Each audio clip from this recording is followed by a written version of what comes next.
a cozy little cafe tucked into a quiet corner of the city. Inside, it's all warm wood, low lights, and the soft scent of espresso and cinnamon. Outside, the sky threatens rain, heavy clouds, cold wind. The world feels gray. The cafe is mostly empty.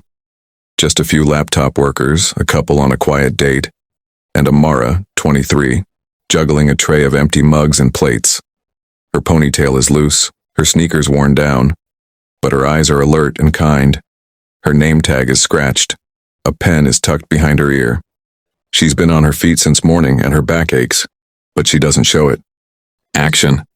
The bell above the cafe door jingles and Raheel enters.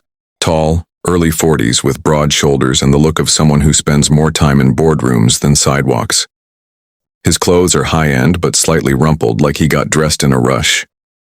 Next to him is a little girl about 5 years old, Lena. Her pink backpack bounces with each step and her face is tired. She holds tightly to his hand. Raheel scans the room with slight disorientation. He clearly doesn't belong here, or anywhere without a chauffeur and a Google Calendar alert. Narration.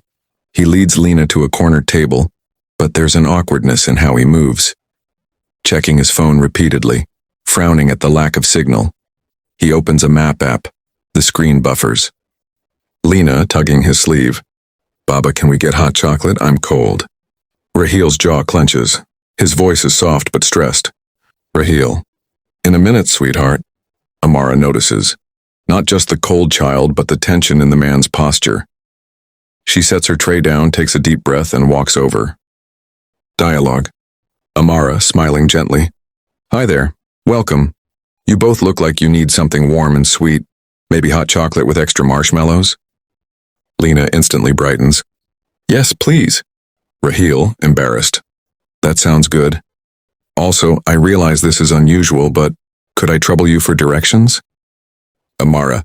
Sure, what are you looking for? Raheel, sighing. My driver had an emergency.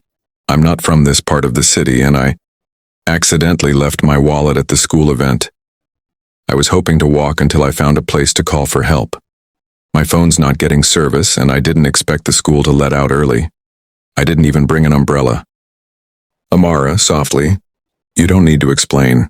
You look like you've had a day. Sit tight. I'll bring the drinks and something on the house, and I'll draw you a little map. Raheel stares at her for a beat, not in shock, but in disbelief at being helped without judgment. He nods. Narration. Amara returns moments later with 2 steaming mugs and a napkin on which she's hand-drawn a simplified map of the area. She sets it down gently. Then, with a touch of mischief, she folds 2 sugar packets into little bunny ears and hands them to Lena. Lena, laughing. Cool, look, Baba. Raheel, watching. Thank you, you're very kind. Amara. Just another Tuesday. Something about that man felt familiar. Not in face, but in the way he sat. Tense, responsible, burdened. She shrugs it off and returns to work, later that evening. Rain now patters gently against the windows. The cafe is quieter. The other customers have left. Amara wipes down tables while humming faintly to herself. Raheel and Lena are still there, seated by the window. The little girl draws pictures of sugar bunny creatures in her notebook. Raheel speaks quietly on the phone. Action.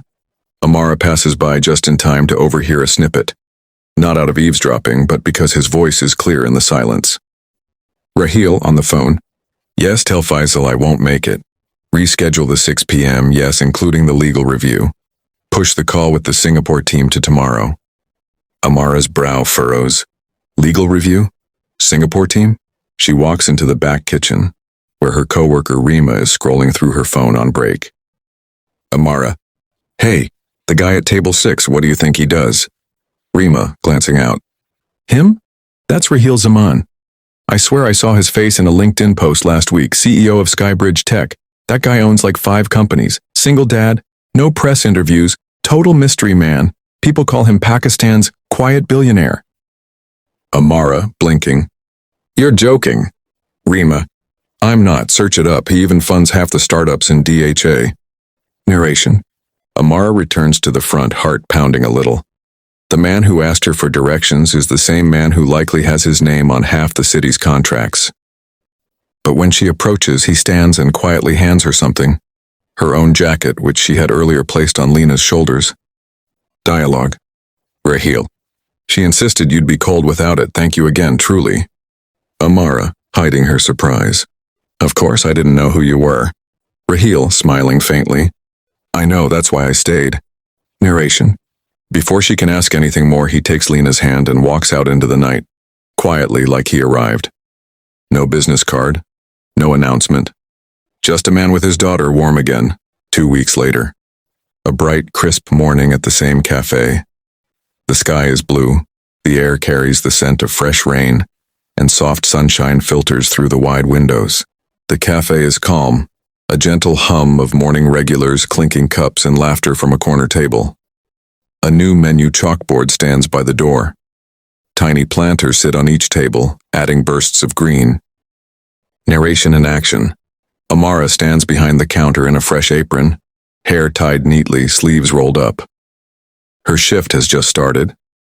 She's focused on tallying receipts, not noticing the door open behind her. The bell chimes. She looks up and freezes. Raheel Zaman, freshly shaven and in a navy suit, steps in. He looks more polished than last time, but the soft warmth in his eyes is the same. This time he's not lost. Holding his hand is Lena, wearing a bright pink scarf and hugging a sketch pad to her chest. She beams when she sees Amara. Lena. Miss Amara, I drew the sugar bunny. Amara, smiling surprised. You remembered? Raheel. Not just remembered. She's filled half her sketch pad with them. Your kindness clearly left a mark. They sit at the same table as before, their unofficial spot. Amara brings them 2 drinks without asking. Hot chocolate for Lena, black coffee for Raheel. A routine is already forming. As she sets the mugs down, Raheel reaches into his coat and pulls out a cream-colored envelope. He hands it to her with measured calm. Amara, hesitant. What's this? Raheel. An offer, not a favor. A formal recommendation for the Zaman Fellowship Fund. A scholarship initiative for working students. Fully paid final year tuition. Monthly stipend. Mentorship. No strings. Amara, stunned, looks up. Her lips part, but no words come. Raheel, gently. I've read your academic file. You're bright, determined, and you show something rare.